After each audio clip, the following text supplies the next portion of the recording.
little bit of German intellectual history, because you mentioned how Germans are often in denial about racism, and they just say that it's xenophobia, and they don't recognize racism, whether it's in their political history or even intellectual history. And what's interesting to me is, as beautiful and sublime as German philosophy can be, a lot of times when I come across passages by philosophers like Kant and Hegel, I see things that are pretty racist. And one thing that I picked up that I want to read for you and the audience, this is Immanuel Kant, one of the founding fathers of the Enlightenment, who, I mean, his Critique of Pure Reason is one of my favorite books. But then he also has this other book called The Observations on the Feeling of the Beautiful and Sublime.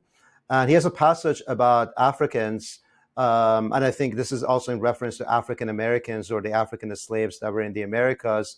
And so what he wrote here is that, and I'm quoting, so he says that the Negroes of Africa have by nature no feeling that rises above trifling.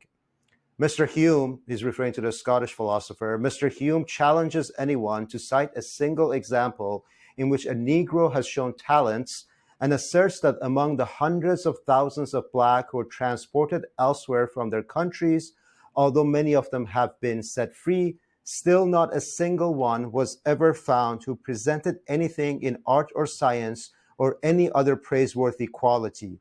Even though among the whites, some continually rise aloft from the lowest table and through superior gifts earn their respect in the world.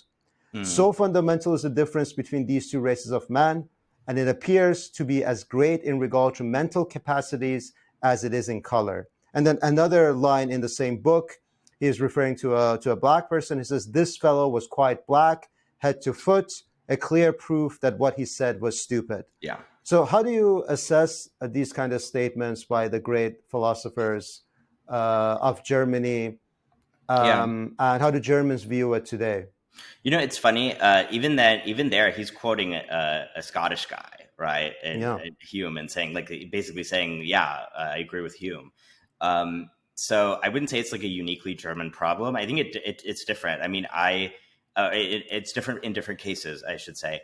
I think Kant's racism is very much, and this is not to diminish it, it's very much a product of his time. Like, I think that there are arguments that you can make about how his racist worldviews relate to other aspects of his philosophy, but they're like somewhat conceptual.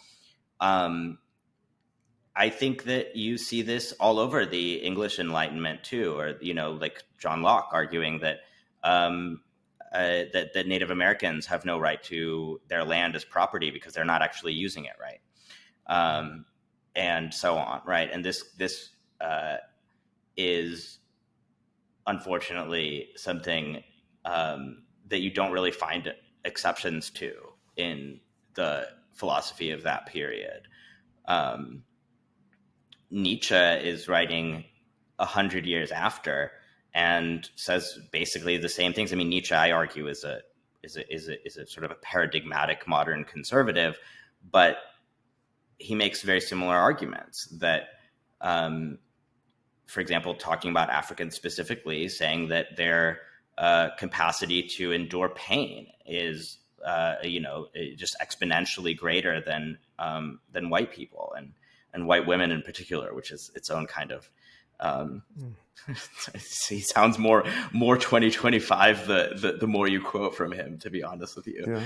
Yeah. But like just these dichotomies, like women are dainty and almost sort of like too like spiritual, waify, ethereal, and Black people are who among whom women obviously are not a relevant distinction to make, are all categorically at the other end of the spectrum, no better than animals. Although I think that's obviously quite the insult to everyone involved. I think animals are also pretty cool, but I don't want to really get into the question of why white people were so racist and thought of other people as, I mean, they didn't even really know about evolution yet. So, but they thought about other races as being so fundamentally different from them, because that's such a broader question.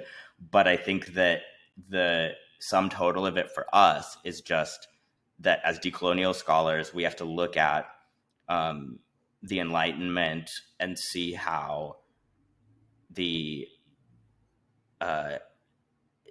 tools of, I think, global white supremacy were inbuilt into a lot of this ideology. That the colonial kind of exploitation of the world, the racial stratification of the world, which functionally has been the project of colonialism and global white supremacy for the last 500 years, that the Enlightenment wasn't just a sort of a promise of the eventual equality of all. It contained within it the requisite loopholes, you could say, so that there will always be an exception to who is equal and who deserves dignity and freedom and whatever.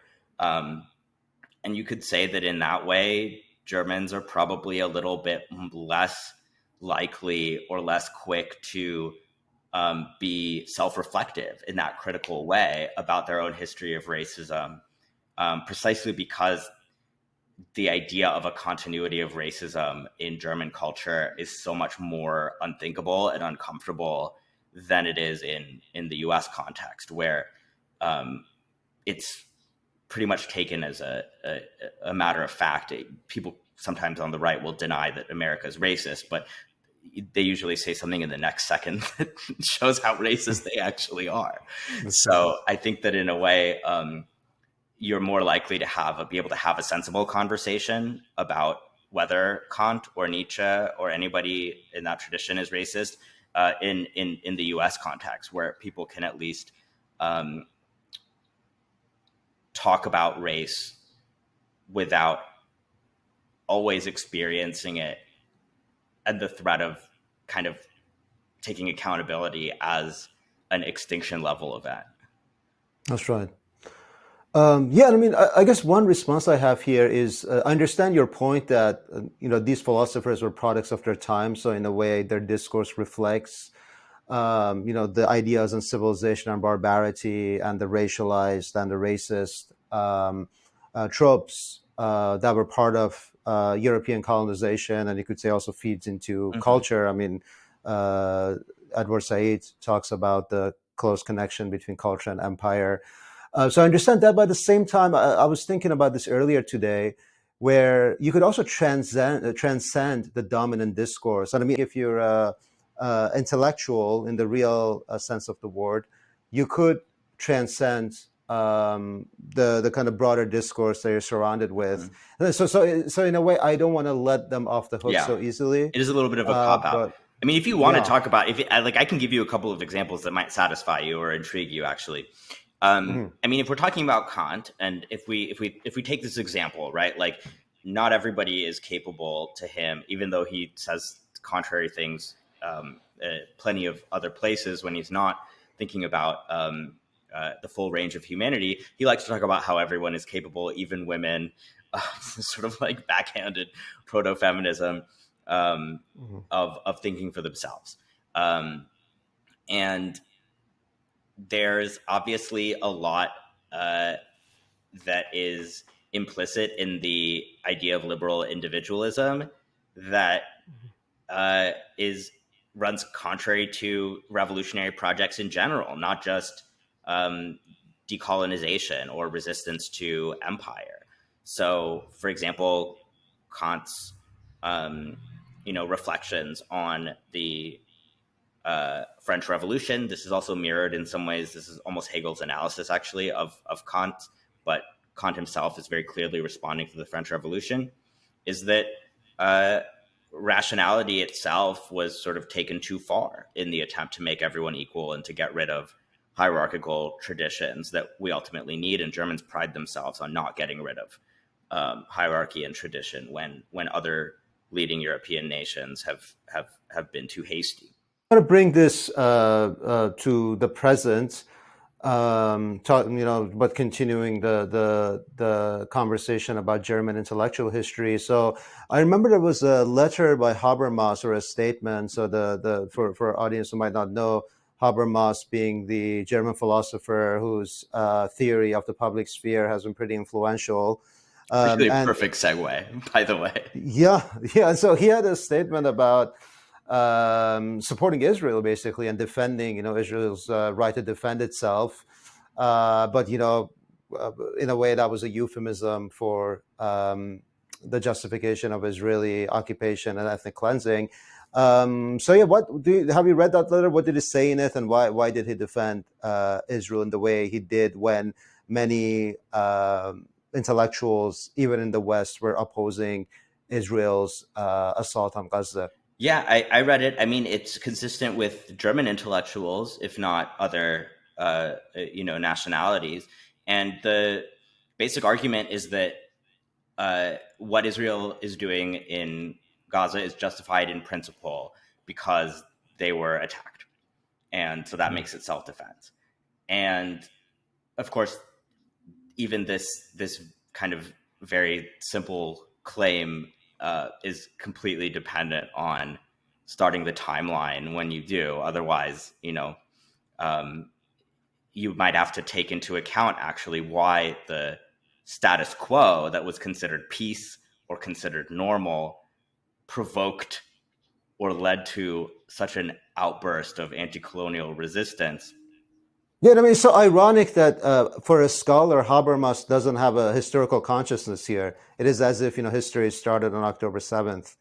Yeah, I mean, I think that in some ways this is a deliberate kind of, it's a dogmatic point that in some ways allows him to see himself, and I think a lot of German intellectuals also see themselves as defenders of the project of denazification in this context. The thing about the public sphere theory that really connects to what I was saying before is that Habermas's theory is actually exactly what I was attributing to Kant there in terms of the actual processes. Habermas names these in his most important work, the structural transformation of the public sphere, and of course he has a lot of other work that is largely focused on the idea of communication and like rational argumentation as a problem-solving mechanism. He really is a Kantian in a I think every sense that matters, and you can see how easily in a space that's supposedly abstracted from material interests, the actual interests of somebody as a German, somebody as an important public figure with a reputation, etc., somebody who doesn't want to feel uncomfortable about what their own country has done or what they have said before, that person ultimately, I think, is going to not be as unbiased and not as rational and not as productive or constructive to engage with as the imagined theory of democracy and liberal society as people coming together and debating and solving problems would have you believe. And so in the whole history of the liberal public sphere, you had this conversation going on that was supposedly for everybody, but as we all know, in so many cliche versions of this story, it was only for some people, right? Only for people that could take off work and go to the coffee houses, that all of these, the salons as they called them, right? That these were class exclusive spaces because you have to have free time and you have to have money and means in order to sit around and pontificate, right? That's why, you could even afford to have a theory that says we should have debate that's free of our kind of material interests as a determining factor. We should try to be rational. We should try to understand each other and argue from logic rather than what we really want. That's all very fine and dandy if the presumption of your ideas is that some things, like how society works, how you make your money, who owns what, is not up for debate. And that is, of course, the whole point of liberalism, right? That everything is up for debate except for capitalism and except for the things that are needed for the liberal public sphere to sustain itself. Not that we have much of that either these days. That's right. Yeah, no, and I think the last point is very well taken, that when it comes to liberalism, you can't debate capitalism. And not even, you can't debate imperialism either, really. Not That's in really any meaningful the sense. focal point, I think, now. Yeah. I mean, yeah, go ahead. And that's what I was saying earlier, that, perhaps, I mean, I totally understand the argument that philosophers and intellectuals are also products of their time. And that's why we might see racist writings in Kant and Hegel. But I was saying that you could perhaps transcend your broader, and this is what Said says in Orientalism too, that he kind of contradicts himself. So in one passage, he says that every European, in what he could say about the Orient, was ethnocentric and racist. But then elsewhere, he says that the individual author could transcend the broader discourse that he or she finds themselves in. And in the same way, yes, I think you can transcend the discourse that you're surrounded with. And when it comes to imperialism too, I think you can transcend that. You can transcend the fact that you operate within a liberal discourse that can now talk about capitalism and imperialism, and certain smaller intellectual pockets do that. But generally, I think they're presumed that these are just the acceptable facts that you have to live with. But at the same time, I think there are smaller pockets that criticize it.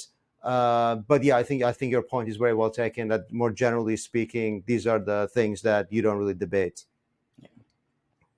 Yeah, I think that's a good point. And I don't know ultimately where I come down on this. As Said, I almost don't think, is contradicting himself, because he's saying that everybody so far has been racist. It doesn't mean that, they couldn't change. It could be. And obviously, I mean, he's talking about a specific period of time also. It's really hard for me to think of a European who, like, before a certain point in the 19th century, who really had ideas that we could call anti-racist without stretching, in terms of the philosophical canon, obviously.